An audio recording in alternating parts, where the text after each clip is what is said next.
Off the coast of Hispaniola stood a small island that, for nearly half a century, became one of the most feared places on Earth, not because it possessed massive armies, not because it held endless riches, but because something far more dangerous emerged there, at least in the eyes of the great empires of the age. A society built by men who had rejected every other one. Pirates, privateers, escaped slaves, mercenaries, deserters, criminals, men without a nation and without a future. While Spain, France, and England fought for control of the New World, these outcasts created a world of their own, a place without a king, without nobility, without a traditional government. Yet somehow, it had rules, contracts, elections, and even primitive forms of democracy. Its name was Tortuga, and its story is far more fascinating than any pirate movie ever made. To understand Tortuga, we must first understand the Caribbean of the 17th century. After Christopher Columbus arrived in 1492, Spain built a vast empire across the Americas.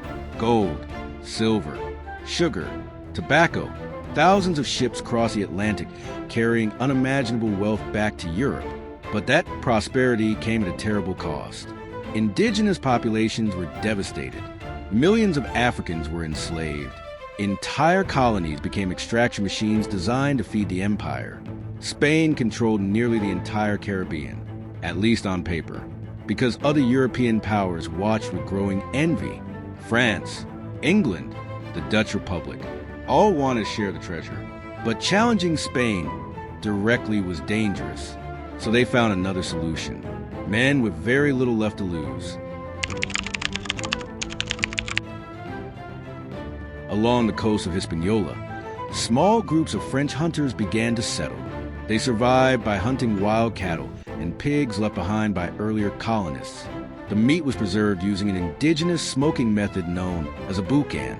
From that word came another that would become famous across the world: buccaneer. At first, they were not pirates. They were survivors. But when Spanish authorities destroyed their settlements and eliminated their food sources, everything changed. With no land, no protection, and no future, they searched for a new home and found Forgotten Island. Seen from the sea, the island resembled the shell of a giant turtle. That is how it received its name. Tortuga, small, mountainous, covered in dense jungle, protected by steep cliffs along its northern coast, and blessed with a natural harbor on the south. But its greatest advantage was location. Tortuga sat beside some of the busiest Spanish trade routes in the Caribbean. Ships loaded with gold, silver, and valuable goods sailed nearby constantly. The island offered exactly what outlaws needed: protection, hidden coves, escape routes, and opportunity. Soon Frenchmen and Englishmen, Dutch traders, escaped slaves, and fugitives from every corner of the Atlantic world began arriving. Without realizing it, they were building something unique. Most people imagine a pirate town as complete chaos, but reality was far more complicated. Tortuga had taverns, workshops, warehouses, and markets. Its harbor operated day and night. Ships arrived, others departed. Goods were traded. Treasure was divided. Information flowed constantly. Yet the most surprising aspect of Tortuga was how pirates organized themselves. Before every voyage, crews signed written agreements. These contracts established how loot would be divided, the responsibilities of every crew member, punishments for theft or betrayal, and even compensation for injuries. Lose an arm, you receive payment. Lose a leg, you receive payment. On many ships, captains were elected, and they could be removed if they abused their authority. For men who had spent their lives under kings, nobles, and tyrannical officers, this was a revolutionary concept. For years, Spain attempted to destroy Tortuga. Attack after attack was launched, yet the buccaneers always returned. Then came a man who would change the island forever: Jean Levasseur, a French engineer, administrator, and visionary. When he arrived, he realized that hiding places alone would never be enough. The island needed to become a fortress. High above the harbor, He built powerful defenses. Cannons overlooked every approach from the sea. Now, any invading fleet would face concentrated fire from above.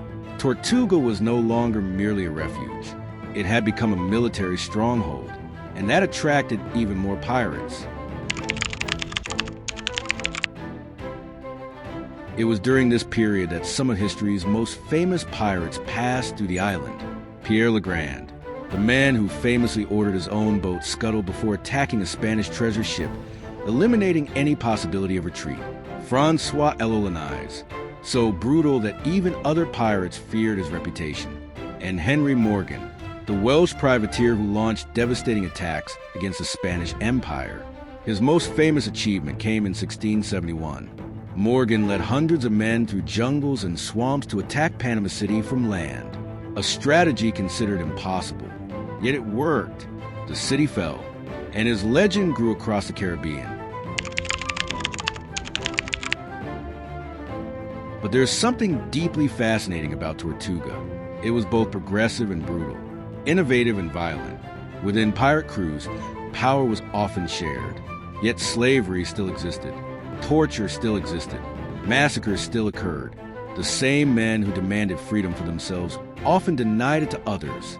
The same captains elected by their crews led devastating attacks on towns and cities. It was a society built on contradictions. Perhaps that is what makes it so interesting, because it reveals how human beings can create innovative systems while fully escaping their darker instincts. No golden age lasts forever, and Tortuga's success eventually attracted too much attention. For decades, European powers tolerated piracy because it weakened Spain. But once France and England established strong colonies of their own, piracy became less useful. Now it threatened commerce. The same governments that once protected privateers began hunting them. In 1670, the Treaty of Madrid marked a turning point. Peace between England and Spain reduced political support for piracy. Patrols increased. Arrests became more common. Opportunities declined. And the system that had sustained Tortuga began to crumble. Slowly, the pirates left. Some moved to other ports. Some were captured. Many died. Without them, the island's economy declined. France assumed direct control. The old fortifications lost their importance. And the legendary pirate haven was absorbed into the very world it had resisted for so long. By the early 18th century, Tortuga was no longer the center of Caribbean piracy. It had become just another colony. The unofficial pirate republic had come to an end. Today, Tortuga is part Haiti. The fortresses lie in ruins. The galleons are gone. The cannons are silent. Yet the idea survives. Because Tortuga was never just an island. It was a human experiment, a place where people rejected by society attempted to build their own rules. Neither heroes nor villains. Simply individuals struggling to survive in a brutal world. And perhaps that is why the story still fascinates us centuries later. Because beneath the black flags, the rum, and the buried treasure lies a question that remains relevant today. What happens when people excluded from the system decide to build one of their own? For a brief moment in history, on a small turtle-shaped island in the Caribbean, we found out, and the answer was as ingenious as it was dangerous.